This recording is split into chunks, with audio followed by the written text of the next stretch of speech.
허환구의 라디오 오늘.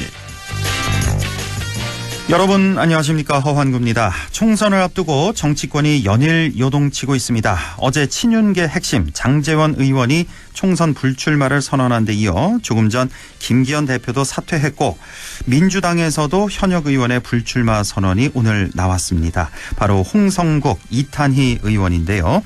특히 선거법 개혁을 주장해온 이탄희 의원은 22대 총선에 남아있는 출마 기회를 다 내려놓고 백의종군 하겠다며 불출마를 선언했는데요. 국회와 거대 양당은 선거제 퇴행 논의, 양당 카르텔법 도입 논의를 중단하라고 촉구했습니다. 얼마 전 이재명 대표가 유튜브 방송에서 멋있게 지면 무슨 소용이냐며 병립형 회귀 가능성을 시사한 것을 언급하며 멋없게 이기면 총선을 이겨도 세상을 못 바꾼다.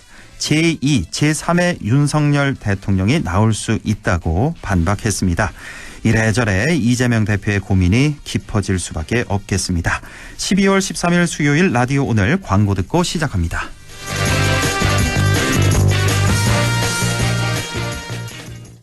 사 특별 안전보건교육 어디서 들어야 할까? 모두가 이기는 올윈 에듀. 산업안전보건교육 우수기관 올인에듀. 기업 맞춤형 직무교육 제작과 법정 의무교육까지 올인에듀. 모두가 이기는 올윈 에듀. 이희경의 질문. 재테크는 다들 열심히 한다. 그럼 연말정산 세테크는? 하나연금닥터를 만나면 연말정산이 쉬워진다. 나에게 맞춘 퇴직연금 정밀진단부터 빈틈없는 밀착관리까지. 퇴직연금을 건강하게 하나연금닥터. 원금 손실에 유의하시고 자세한 내용은 하나은행 홈페이지 참조. 당신에게 유니세프 후원이란? 나를 가치 있게 만들어줘요. 전 세계 어린이의 미래를 위한 적금? 혼자 하다가 이젠 애들도 함께하는 것. 당신과 함께 만드는 행복한 어린이 세상. 유니세프가 함께하겠습니다.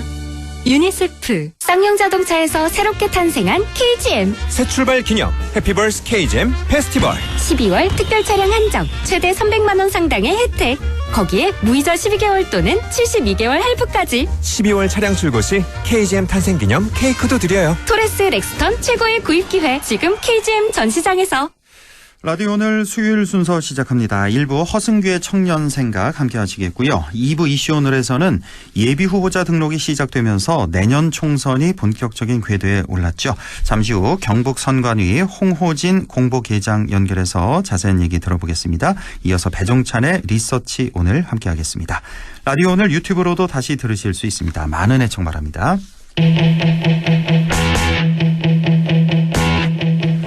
네, 허승규의 청년 생각 시작합니다. 오늘도 안동 청년 공감 네트워크 허승규 대표와 함께하죠.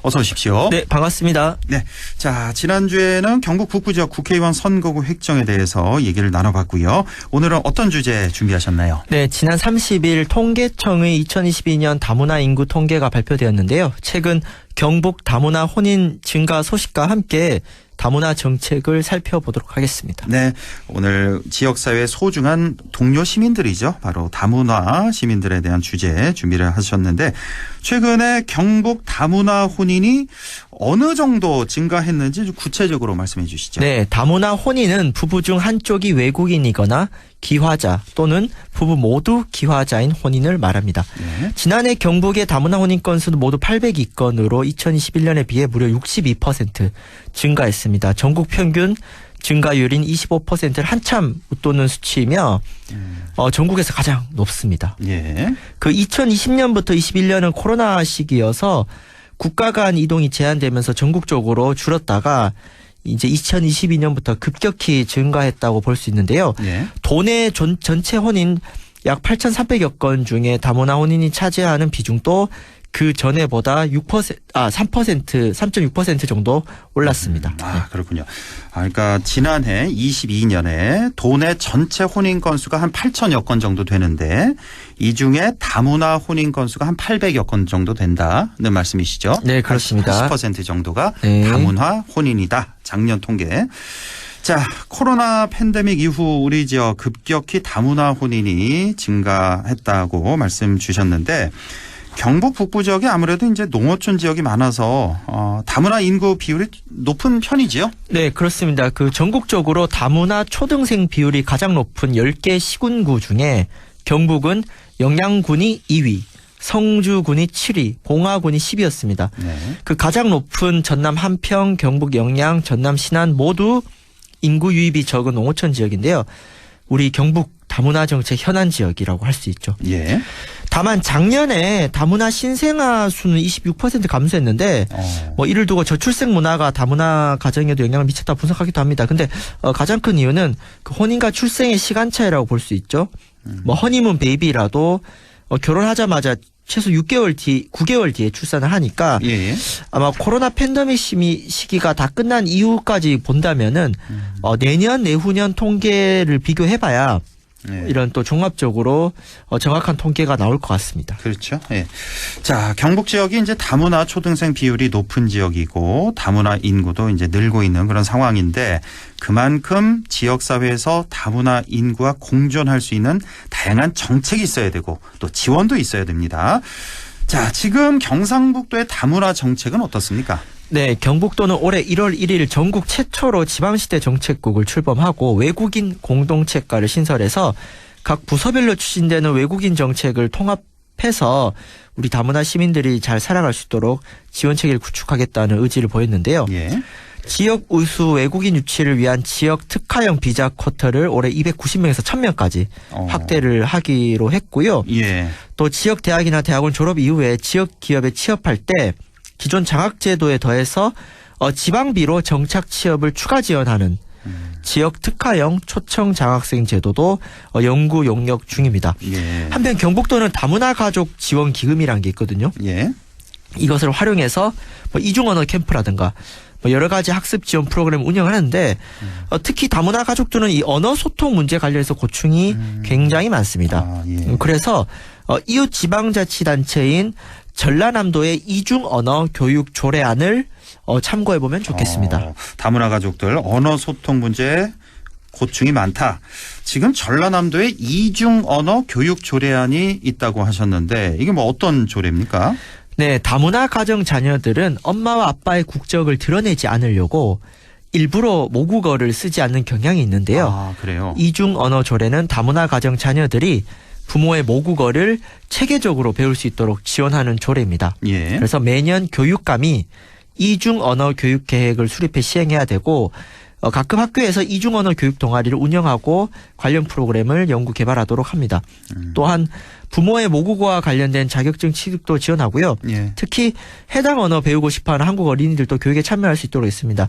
그래서 이러한 정책이 우리 다문화 가정 자녀들의 자신감을 키우는 측면도 있겠지만은 예.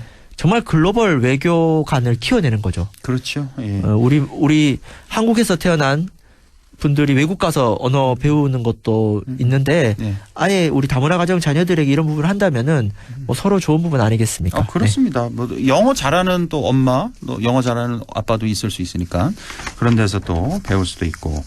자, 이렇게 경상북도와 전라남도의 정책 사례 간단히 좀 소개를 해주셨는데. 자, 지금 중앙정부에서는 어떤 정책들이 있습니까? 아무래도 학생들이 많다 보니까 교육부에서 많은 것을 준비하고 있습니다. 예. 교육부에서 이주 배경 학생 인재 양성 지원 방안이라고 한국어 능력 부족으로 학습을 따라가지 못한 일이 없도록 다문화 밀집 학교가 있는 시군구의 지역 거점 한국어 예비 과정을 운영합니다. 네. 그래서 내년에 다문화 밀집 학교가 있는 교육지원청 5개의 지원센터를 설치할 예정이고요. 또 교내에서 한국어와 한국 문화를 집중 교육하는 학급도 대폭 확대할 예정입니다. 네. 또한 그 지역 대학생들의 어떤 멘토링 교육이라든가 여러 가지 한국어 학급 지원 인력을 활용하는 방안을 추진하고 있고요. 또한 그 다문화 가정 학생들이 자신의 강점을 살려 우수 인재로 성장할 수 있도록 뭐 관련 인재 장학금 또한 직업계 고등학교 모델을 발굴하는 등 여러 가지 지원 정책을 준비 중인데 예. 가장 최근에 이제 정부에서 야심차게 준비한 정책이 있습니다. 바로 이민청 신설을 준비하고 있습니다. 이민청 하면 또 한동훈 장관 생각이 나네요. 네, 아주 지금 주도하고 있는 그런 정책으로 알고 있는데, 자, 이 이민청 신설에 대해서 좀 설명을 해 주시죠. 네, 현재 이민과 관련된 정부위원회가 뭐 외국인력정책위원회, 다문화가족정책위원회 등 여러 가지로 분산돼 있고 예산도 노동부, 법무부, 여성가족부 등으로 흩어져 있어서 이런 이민정책, 다문화정책을 통합적으로 관리할 부서가 필요하다는 의견이 뭐 여러 곳에서 나오고 있습니다. 심지어 예. 이거는 뭐 인권단체 쪽에서도 필요한 것이 아닌가라고 얘기 나오고 있는데 예. 현재 정부는 법무부 산하에서 이민청 신설을 고려 중인데요. 예. 이것이 쟁점입니다. 그러니까 법무부가 아니라 행정안전부 산하로 해야 된다는 주장이 있어요. 그러니까 법무부에서 하면 아무래도 이 관리와 통제 이민정책이 강해지는 반면에 예. 지역 친화적인 이민정책을 위해서는 지방자치단체를 담당하는 행정안전부 산하로 이민청을 설치해야 한다. 예. 이게 뭐 지역의 관점에서 보면 필요한 의견이거든요. 예. 그래서 이민청 신설은 시대적 흐름인데 이민청이 어떤 역할을 해야 되고 어떤 일을 주로 하는지에 대해서는 지금 계속 논의 중인 상황입니다. 네. 그렇군요. 지금 뭐 현재 정부에서는 이제 법무부 산하로 이민청 신설 생각하고 있는데 이거를 저 행정안전부 소관으로 둬야 한다. 이런 목소리가 많다는 말씀이시고, 자, 이 이민청 신설 관련해서요. 경상북도에서도 이민청 유치를 주장하고 있다고요. 네, 한동훈 장관보다 더 적극적인 분이 계십니다. 바로 우리 이철우 경북지사님 그래요? 최근에 직접 언론기고를 통해서 이민청의 경북 유치를 주장했습니다. 예. 그 독일 같은 경우 우리보다 앞서서 이민정책이 앞서 있는데 예. 독일에서는 개방적인 대도시 베를린이 아니라 보수적인 남부 뉘른베르크에 이민청이 설치됐습니다. 예. 네, 독일은 저출생 위기를 극복하기 위해서 적극적인 이민자 정책을 펴서 현재 그 합계 출산율이 1.57명으로 한국의 2배 정도 되는데요. 예. 그 이철우 도지사는 이민 정책이 성공하려면은 보수적인 시민들이 포용력을 발휘해야 돼서 효과가 크다. 그래서 균형 발전 차원에서도 나치 독일의 본거지이자 전후 재판이 있었던 뉘른베르크에 설치한 의미를 좀 강조했습니다. 예. 그래서 독일처럼 인구가 감소하고 보수의 본고장인 경북에 이민청을 설치하자고 제안을 했고요. 예, 예. 그리고 이철우 도지사도 행정안전부 산하에 두는 방향을 제시했습니다. 그러니까 이민정책이 성공을 하려면은 지방정부와 행정안전부가 긴밀하게 해야 되고 예. 특히 그 이민자가 많아졌을 때 되는 그런 우려들도 결국 현장에서 풀어야 되는데 이런 해결책을 마련하는 데 있어서 사실 지방정부 역할이 중요한 거 아니겠습니까? 예. 그래서 이철우 지사는 행안부 산하로 설치하자라고 주장을 하고 있는데요. 다문화 시민들의 비율이 높은 경북에서 이민정책 관련해서 좀 선도적인 역할을 할 수 있을지 좀 기대를 해보게 됩니다. 그렇군요. 이민청이 신설된다면은 법무부가 아닌 행정안전부로, 그리고 또 다문화 가족이 많은 또 경상북도로 유치되는 게 좋겠다. 네, 저도 네. 이철우 지사님의 뭐 다른 부분은 모르겠고 예.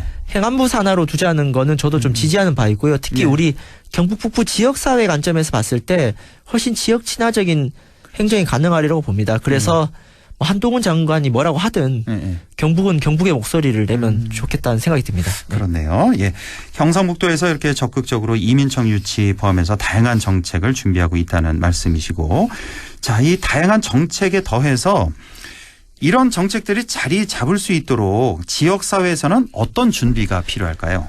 네, 2021년 여성가족부가 실시한 국민 다문화 수용성 조사 결과에 따르면 학생들 인식은 나아지고 있는데 학부모들은 그렇지 못합니다.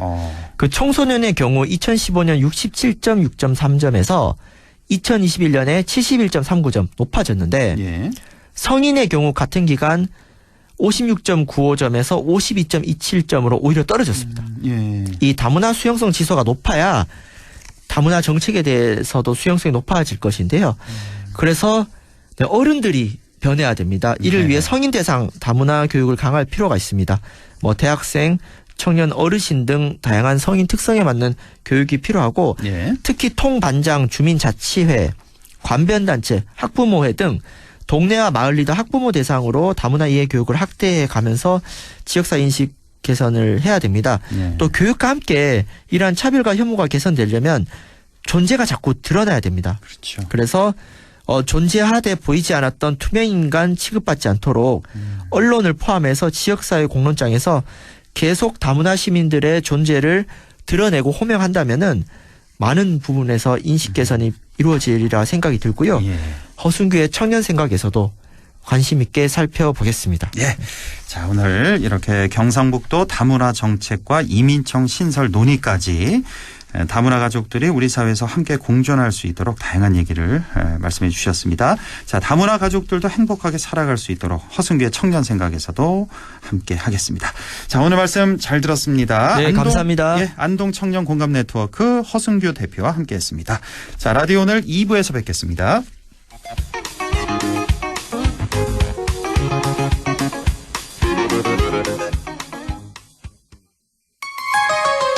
MBC 라디오 나에게 딱 맞는 대학, 나에게 꼭 맞춘 대학. 나만의 경쟁력을 원한다면 안동과학대학교로 오라. 시대에 딱 취업 중심 실전학과, 학생의 꼭 현장 중심 실무교육, 취업에 맞춤, 내 꿈에 맞춤, 나의 드림핏 안동과학대학교. 가구 살 땐 꼭 한번 가보자. 안동 명품 가구 백화점. 흑표 흑침대, 양성국 갤러리, 금성침대, 한국가죽소파, 장수돌침대. 다양한 브랜드 가구를 한 곳에서 쇼핑할 수 있는 대형 가구 전시장. 안동 명품 가구백화점. 100세 시대 꿈은 모두 달라도 정답은 국립안동대학교 성인학습자학부. 시험 없이 100% 서류 전형에 온라인 수업으로 부담 없이 경북에 산다면 1년간 100% 등록금 지원까지. 100세 시대 백점대학 국립안동대학교 성인학습자학부. 마침내 영주가 꿈꿔온 자이만의 프리미엄 라이프. 차별화된 혁신평면과 여유로운 중대형 아파트. 고품격 커뮤니티에서 누리는 스카이라운지 북카페까지. 영주가 꿈꿔온 자이, 눈부신 당신의 자리. 영주자이 시그니처. 오픈 중 1833-6344 GS건설. 2023년 연말 작년보다 더 좋아진 건? 그건 바로 새 공제! 연 900만원까지 연말정산 최대 148만원 절세! 미래에셋증권 연금 투자한 나 자신 만세! 절세도 투자다. 개인연금도 IRP도 역시 미래에셋증권. 원금 손실 유의 및 투자 전 설명 청취. 보이스피싱 전화 올 땐 전화 끊고 확인하기. 택배 주소 오류 사기 인터넷 주소 클릭 안 돼. 늘 의심하고 꼭 전화 끊고 또 확인하고. 보이스피싱에 눈을 뜨며 예방책이 보입니다. 공익광고협의회. 함께해요. 좋은 세상. 당신의 좋은 친구 문화방송.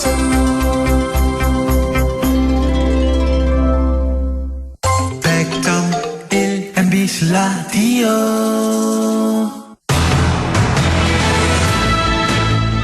네, 6시 23분 4초 지나고 있네요. 라디오 오늘 2부 이슈 오늘 시작합니다.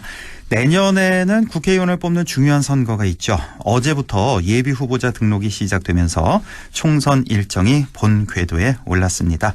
경상북도 선거관리위원회 홍호진 공보계장 연결해서 자세한 얘기 들어보겠습니다. 홍호진 공보계장님 안녕하십니까? 네, 안녕하세요. 네, 수고 많으십니다. 자, 내년 4월 10일 실시되는 국회의원 선거. 자, 지역구 예비 후보자 등록이 이제 어제부터 시작된 거죠? 네, 맞습니다. 공직선거법 제60조의 2에 따라 지역구 국회의원 선거에 입후보자 하고자 하는 사람은 선거일 전 120일부터 예비후보자 등록을 신청할 수 있습니다. 네. 지난 12월 12일이 선거일 전 120일이었습니다. 지역구 국회의원 입후보자에 한해서 120일 전에 어제부터 시작된 거고 비례대표는 또 다르다면서요? 예, 비례대표는 예비후보자 등록이 없습니다. 아, 없고 선거일 30일 전부터 등록을 하는 거죠. 비례대표는. 네, 비례대표는 예. 후보자 등록할 때 등록하는 겁니다. 아, 후보자 등록할 때. 예. 예. 자, 이제 하루가 지나고 이제 오늘 이틀째인데 어제 오늘 후보자 등록하신 분들 많은가요? 어떻습니까? 예, 어제 그러니까 12월 12일 6시부로 예. 총 23명이 경북에 등록을 하셨고요. 예. 안동 예천에 2분, 영주 영양 봉화 울진에 2분, 분이 의성, 청송, 영덕에 한 분 요렇게 요 지역에는 등록을 하셨습니다. 예. 경북에는 23명이 어제까지죠? 어제까지는 예, 어제까지. 등록을 예. 했고 오늘도 더 늘어났을 예, 오늘은 가능성도 2분 많고. 정도 더 등록하실 걸로 보이는데 아직 마감은 안 됐습니다. 아, 그렇군요. 예. 예. 자, 그러면은 이렇게 등록을 하게 되면은 그 선거 통계 시스템이라는 게 있잖아요. 인터넷 네. 포털에. 예. 여기 보면은 그럼 쭉 어떤 그 입후보자들 뭐 어떤 제반 사항들 다 이제 정보를 다 알 수가 있는 거죠. 네, 각 국회의원 선거구 선거관리위원회에서는 예비후보자 등록이 완료되면 그 즉시 선거 통계 시스템으로 예비후보자의 성명, 성별, 생년월일, 소속 정당명, 주소, 직업, 학력, 경력, 범죄 경력 등을 공개하고 있습니다. 예. 검색창에 선거 통계 시스템으로 검색 후 확인하시면 실시간 예비후보자 등록 상황 정보를 알 수 있습니다. 아, 그렇군요. 검색창에 선거 통계 시스템 치시면 이 내용들을 다 확인을 하실 수가 있습니다. 저도 조금 전에 한번 들어가 봤거든요. 그러니까 전국에 이제 253개의 지역구가 있으니까 전체 보니까 453명이 등록돼 있더라고요. 전국적으로 보니까. 그래서 한 1.8대 1 정도 지금 경쟁률 보이고 있는 그런 상황이다라는 거. 자, 예비 후보자 등록할 때 뭐 절차라든지 뭐 준비해야 할 것 뭐 어떤 게 있을까요? 네, 선거관리위원회 다른 준비도 많이 해야 되겠지만 행정적 절차로는 예비후보자 등록 신청서와 그에 따른 가족관계증명서, 전과 기록 증명에 관한 제출서, 정규 학력 증명에 관한 제출서, 그리고 인장의 인정신고서를 제출해야 됩니다. 또 그 공직선거법 53조에 해당하는 사직 대상 공무원들이 있는데요. 이분들은 사직원 접수증 또는 해임 증명서를 제출해야 되고요. 그리고 기타금도 내야 되는데 지역구 국회의원 선거의 기타금은 1,500만 원으로 예비후보자 등록 신청할 때는 그 20%인 300만 원을 선거에 납부를 하거든요. 근데 최근 공직선거법 개정으로 장애인, 청년에게는 일정 비율로 감액이 적용이 됩니다. 등록 장애인 또는 선거일 현재 29세 이하인 사람은 50% 감액, 선거일 현재 30세 이상 39세 이하인 사람은 30% 감액이 됩니다. 네. 참고로 비례대표 국회의원 선거의 기타금은 1인당 500만 원이고 비례대표는 예비후보자 등록 제도가 없습니다. 그렇군요. 기타금이 이제 국회의원 선거 같은 경우는 1,500만 원이 있다는 거. 하지만 장애인 청년에게는 좀 감액시켜준다는 거. 아까 그 제출 서류 중에 인장의 인형신고서를 제출해야 된다고 하셨는데 이게 뭐죠? 인장? 예, 말씀이 좀 어려운데요. 이게 선거관리위원회에 각종 신고 신청을 하는 서류에 찍는 도장을 등록하는 겁니다. 아, 도장. 예. 알겠습니다. 자, 예비 후보자 등록을 할 때 공무원은 미리 사퇴해야 한다거나 뭐 하는 것처럼 뭐 여러 가지 주의해야 할 점도 좀 있을 것 같은데요. 공무원. 공직선거법 53조에 따라서 입후보가 제한되는 공무원 등은 그러니까 이분들은 선거에 영향을 미칠 가능성이 높은 분들이거든요. 이분들은 이제 선거일 전 90일까지 사직을 해야 되는데 선거구역이 같거나 겹치는 자치단체장 같은 경우에는 선거일 전 120일까지 사직을 해야 됩니다. 이번 선거에 입후보 의사가 있으신 분들은 반드시 미리 관할 선거관리위원회에 문의를 해보시기 바랍니다. 공무원들은 이제 선거일 전 90일 그때까지 사직을 해야 된다. 하지만 선거구역이 같거나 겹치는 자치단체장, 예를 들어 뭐 안동시장이 이번에 이제 국회의원도 나간다 그러면 120일 전까지 사직을 해야 된다. 맞습니다. 그렇군요. 자, 그런데 바로 본등록을 하지 않고 이렇게 예비 후보자 등록을 하는 건 어떤 이유에서인가요? 국회의원 선거에서 후보자 등록은 선거일 전 20일, 그러니까 3월 20일부터 22일까지입니다. 후보자 등록 마감일로 6일부터 선거일 전일까지 13일간 선거운동을 할 수 있는데요. 선거운동 기간이 비교적 짧기 때문에 현직자와 정치 신인의 선거운동 기회 형평성을 유지하고자 2004년 3월 20일 법 개정 시 도입된 제도입니다. 예. 예비후보자 등록 전에는 일반 선거운동을 할 수 있는 사람의 선거운동 방법으로밖에 선거운동을 못하는 등의 제약을 받습니다.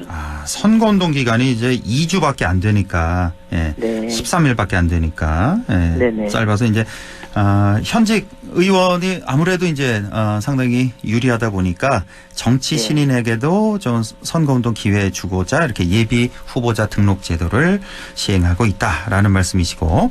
네. 자, 예비 후보자에게 허용되는 선거운동 관련 내용 어떤 것들이 있을까요? 예, 예비후보자로 등록하면 우선 선거사무소를 설치해서 그 건물에 간판, 현판, 현수막을 걸 수 있습니다. 예. 선거사무장을 포함한 선거사무원 3명을 선임할 수 있고요. 네. 예비후보자와 후보자가 행한 횟수를 합한 총 8회로 자동 동부 통신을 활용해서 문자 메시지를 전송할 수 있습니다. 예.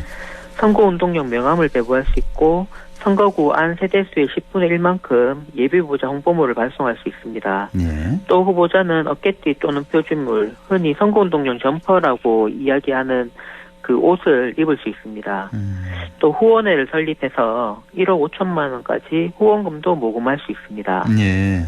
예, 선거운동 기간 전에는 본인을 알릴 수 있는 여러 이점이 있기 때문에 예비후보자 등록을 하는 겁니다. 예비 후보 등록하는 이유 쭉 설명을 해 주셨네요. 이제 입 후보를 하게 되면 선거 사무소를 둘 수 있다. 일단 이게 중요한 거죠. 그래서 선거 사무원 3명까지 선임할 수 있고 문자 메시지를 8번 총 8번 발송할 수 있고 예, 본선거 포함해서요. 예. 홍보물도 발송할 수 있고 선거 운동용 점퍼도 입을 수 있고 무엇보다 이제 중요한 게 이제 후원금 아니겠습니까? 후원금도 이제 비로소 모금을 할 수가 있는 거군요. 1억 5천만 원까지 예비 후보 등록한 후에 할 수 있다는 거. 네. 자, 그리고 또 이제 중요한 게 해서는 안 되는 것들 있잖아요. 이제 뭐 당선이 되더라도 나중에 또 뭐 선거법 위반이 그래서 당선 취소되는 경우도 우리가 종종 보게 되는데 해서는 안 되는 것들, 예, 그것 좀 소개해 주시죠. 예. 예비 후보자는 이제 명함을 흔히 배부를 하는데 이 경우에 예비 후보자와 배우자, 직계 좀비 속은 혼자서도 명함을 주거나 지지 호소를 할 수 있지만 선거사무장, 선거사무원, 활동 보조인 등은 예비 후보자와 동행할 때만 명함 배부가 가능하다는 점 유의하시기 바라고 또 선거운동용 명함을 아파트나 주택에 호별로 투입하는 경우는 위반되기 때문에 직접 후보자에게 배부하는 방법으로 하셔야 됩니다. 명함 줄 때는 직접 줘야 되는 거군요. 네, 맞습니다. 아파트 뭐 이렇게 붙여놓거나 어디 꽂아놓거나 이거 안 되는 거군요. 네, 맞아요. 또 근데 이거보다 더 중요한 게 허위 비방, 금품 제공 등의 위법 선거운동은 행위 시점에 불구하고 제한되는 행위들입니다. 그렇죠. 예. 예. 자, 이렇게 예비 후보자 등록이 시작되니까 본격적으로 국회의원 선거가 시작되는 그런 느낌이 드는데요. 향후의 선거 일정은 어떻게 됩니까? 예, 선거일 전 90일 전인 1월 11일까지 입후보 제한직 및 선거사무 관계자가 되고자 하는 사람이 사직해야 되고 그리고 국회의원의 의정활동 보고가 1월 11일부터 선거일까지 금지됩니다. 또 후보자 등록이 3월 20일부터 22일까지 이루어지고 선거운동 기간인 3월 28일부터 4월 9일까지 후보자 등의 선거운동이 이루어집니다. 사전투표가 선거일 전 5일부터 2일인 4월 5일부터 4월 6일까지 치러지고 4월 10일 제22대 국회의원 선거에 투표가 이루어집니다. 그렇군요. 예. 이번에도 역시 사전 투표일이 있습니다. 사전 투표 이제 5일 전인 4월 5일, 4월 6일 이렇게 양일간 이루어진다는 거.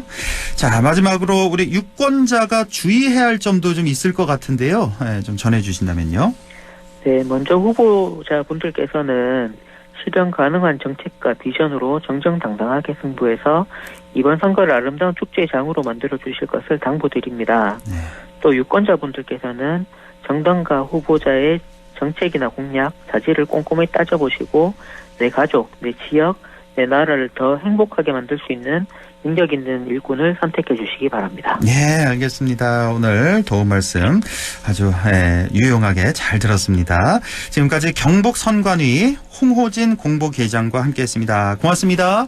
감사합니다. 라디오 오늘에서는 청취자 여러분의 참여를 기다리고 있습니다.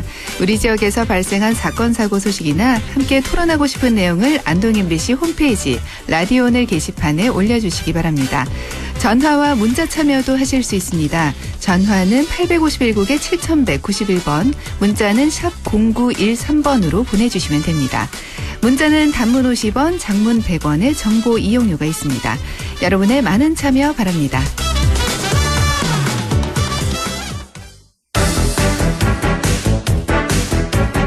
네, 리서치 오늘 인사이트 K 배종찬 소장과 함께합니다. 소장님 안녕하십니까? 안녕하십니까, 배종찬입니다. 네, 오늘 또 공교롭게 조금 전에 김기현 대표가 또 사퇴를 해서 네. 지금 또 뭐 바쁘시겠습니다. 이 또 속보 정리하시느라고. 말 그대로 한국 앵커 말씀대로 격동에 지금 총선 국면으로 접어들고 있다. 말 그대로 요동치는 여의도 정치권이 아니라 전국 총선 판세 쪽으로 접어들고 있는데요. 예. 구체적으로 데이터를 포함해서 분석을 해드리겠습니다. 예.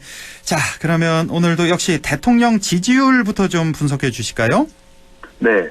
장제원 의원 어제 이제 기자회견, 오늘 이 김기현 대표의 대표직 사퇴 연이어서 국민의힘 발 엄청난 일이 계속해서 연이어 일어나고 또 일어날 수밖에 없는 상황도 대통령은 지지율에 기인한다 이렇게 볼 수 있을 것 같습니다. 예. 한국갤럽 조사는 오늘 중심으로 해서 소개를 해드릴 수밖에 없을 것 같고요. 오늘 소개되는 모든 조사는 중앙선거여론조사심의위원회 홈페이지에서 확인 가능합니다. 한국갤럽이 자체 조사로 지난 5일부터 7일까지 전국 1000명을 무선 가상번호 전화 면접 조사한 내용이고요. 네. 대통령의 국정 수행에 대해서 직무 수행을 잘하고 있는지 잘못하고 있는지 물어보았습니다. 윤석열 대통령에 대한 긍정평가는 32%, 부정평가는 59%로 나타났습니다. 그러니까 부정이 거의 2배 가까이 이렇게 여전히 지속되고 있는 이 상황이 무엇보다도 두 사람의 판단을 또 결단을 요구할 수밖에 없었고 특히 이제 오늘 집중적으로 소개해드리는 것은 우리 안동을 포함한 대구 경북 민심도 중요합니다만 대구 경북은 그래도 시간이 지나면서 조금씩 더 결집하는 양상입니다. 그래도 보수 정당의 또 지역 기반이 되는 곳이 바로 특히 이제 문제는 부산입니다. 부산. 이번 조사에서도 윤석열 대통령이 부산을 방문했음에도 불구하고 이번 조사 결과를 보면 부산, 울산, 경남에서 윤석열 대통령 잘하고 있다는 긍정평가는 35%, 부정평가는 무려 55%가 됩니다. 아, 그렇습니까? 부산이 이렇게 나와요? 대구, 경북은 긍정이 52, 부정이 37인데 부산, 울산, 경남은 35, 부정이 55입니다. 물론 부산 엑스포 유치 불발에 따른 영향도 있겠지만 그보다 앞서서 후쿠시마 오염수 부분도 최근에는 강하게 부각되지는 않았다 하더라도 그게 계속 누적되고 왔던 것은 부산 경제가 또 심상치 않습니다. 이런 상황에서 부산 민심을 이끌어갈 유력도 정치인이 없는 그런 상황이 전개되다 보니까 장제원 의원으로서 상당히 많은 고민을 했을 겁니다. 파격적으로 전격적으로 인유한 혁신위원장의 요구에 응답하지 않는 지도부를 보면서 더 이상 물러설 곳은 없다라고 판단하면서 그래도 장제원 의원은 부산 사상구에서 상당히 인기 높은 정치인이거든요. 그렇다 보니까 정무적 판단 하에 물론 지난번 산악회의 모임은 어쨌든 간에 윤석열 대통령의 국정수행 본인의 이 불출마의 변도 그렇습니다. 결단을 내릴 수밖에는 없었던 것이 가장 큰 건 이 바로 부산 민심 지지율이 가장 중요한 영향을 끼친 것으로 보입니다. 예, 전국적으로 긍정 32, 부정 59인데 부산 민심이 이거 상당히 놀랍네요. 긍정이 35밖에 안 되고 부정이 55나 된다는 거. 예. 자, 장제원 의원 얘기를 좀 해주셨는데, 자, 어제 기자회견에서 그렇게 얘기를 했습니다만, 자, 솔직히 좀, 우리 배 소장님이 보시기에, 왜 불출마를 했냐, 이거 압박받은 거냐, 아니면 정말 자발적으로 한 거냐, 우리 소장님은 어떻게 분석하십니까? 속내를 따져보면, 속사정을 보면은 압박이 없었다고는 할 수 없겠죠. 그만큼 대통령과 가까운 장제원 의원에게 쏠리는 압박이 간단치 않았을 겁니다. 만만치 않았을 겁니다. 그만큼 인요한 혁신위원장도 김기현 대표 또 친윤 중진들 정조준했거든요. 오죽하면 김재동이라는 표현까지 나왔습니다. 김기현, 장재원, 건성동, 친윤 핵심 정치인들을 묶어서 이렇게 표현을 하는데 그렇다고 해서 또 좀 더 버틸 수도 있었을 텐데 장재원 의원이 판단한 것은 그래도 더 버텼다가는 더 큰 부담이 될 수밖에 없다고 판단할 수밖에 없었겠죠. 그래서 장재원 의원이 불출마 기자회견을 국회에서 하면서 일절 이제 추가 질의는 안 받았습니다. 그런데 이제 이동하면서 받는 질문에 언제 결심하신 거냐라는 것에 대해서 이제 표면적으로는 이렇게 이야기할 겁니다. 인수위의 당선인 비서실장으로 참여하면서부터 언제든지 내려놓을 생각을 하고 있었다라고 이야기합니다. 역시 이제 정치인들은 속으로는 어떻게 판단하든 또는 보도는 어떻게 되든 본인 스스로 어떻게 설명하느냐가 참 중요한데 장재원 의원에게 또 3선 의원 되고 정치적으로 뭐 노련한 경험을 가지고 있기 때문에 대외적으로는 이제 상당히 본인의 이미지도 관리한다는 차원에서 그렇게 또 이야기를 해야 되는 것이 글쎄요, 뭐, 정치인들은 그럴 수밖에 없을 텐데 인수위 대통령을 때부터 위해서 당을 위해서 했다 이렇게 얘기했죠. 근 2년 전부터 내려놓을 생각이 이걸 고지고대로 믿을 국민은 그렇게 많지 않을 것 같고 제가 왜 압박이었냐 자발적이었냐 여쭤보냐면은 바로 얼마 전입니다. 버스 90대 사건도 있었고 그 일. 그것도 있었고 또 최근에도 한간에 들리는 얘기가 검찰 캐비넷 열린 거 아니냐. 여기 또 동서대 비리 관련 또 뭐 쪼개기 후원 관련 뭐 이런 얘기가 슬쩍 나왔었잖아요. 그 직후에. 그리고 또 얼마 전에 대통령이 부산에 가서 이제 저 떡볶이 먹방할 때 장재원 의원을 또 만났다잖아요. 오찬을 같이. 그렇죠. 뒤늦게 돼지국밥 식사하는 자리에 왔죠. 그러니까요. 장재원 의원이. 이제 그 압박 아니냐.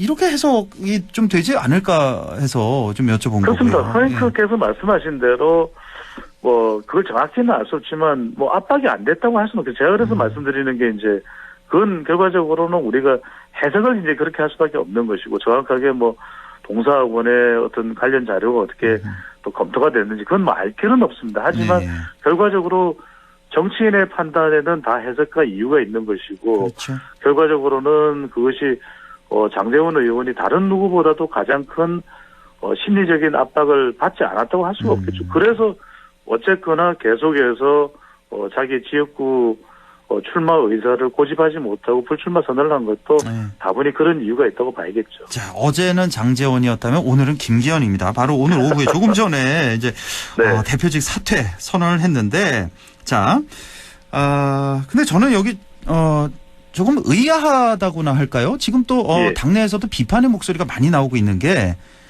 대표 그 사퇴 직전에 이준석 전 대표를 만났단 말이에요. 저는 그러니까요. 이거는 좀 이해가 안 가거든요. 왜 만나서 뭐 무슨 얘기를 했을까요?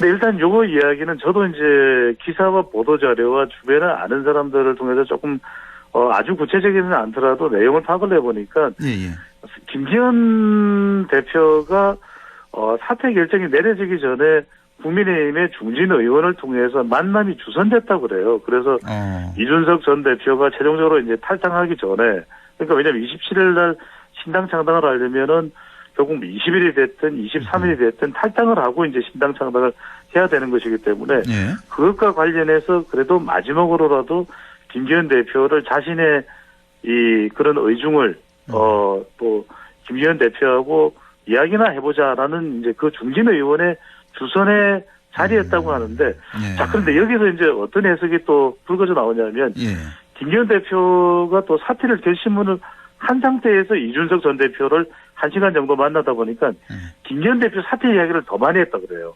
내용상으로는.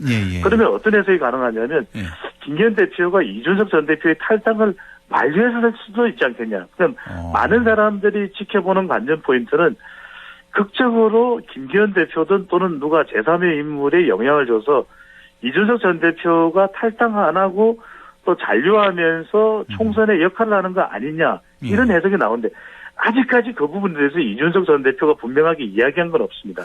그런데 몇몇 이 보수 농객들이 해석하는 걸 보면 이제 이준석 전 대표가 자주 접촉하는 인물들이 이제 하는 이야기이기 때문에 제가 좀 분석을 해봤습니다. 그 내용을 좀 뜯어봤는데 해석을 해봤는데 이준석 전 대표도 아직까지 신당 창당에 최종 결정이 내려진 것 같지는 않아요. 그래서 그러니까 이제 황구 앵커나 많은 분들이 보시는 관점에서 이 정도로 골이 깊어졌는데 다시 잔류를 내 도무지 그건 납득이 안 돼라고 해석하실 수도 있지만 일단은 이제 왜냐하면 걔는 워낙 지금 국민의힘의 총선 시기가 어제 오늘 빨리 돌아갑니다. 그래서 적어도 내일 모레 또 어떤 상황이 벌어지느냐에 따라서 심지어는 일각에서는 안철수 의원 같은 인물은 안철수 의원은 이뇨한 혁신위원장이 비대위원장이 되어야 된다 이런 이야기까지 하고 있습니다. 그런 차원이라면 극적으로 이준석 전 대표 뭐 가능성이 얼마나 되는지는 확언할 수는 없습니다.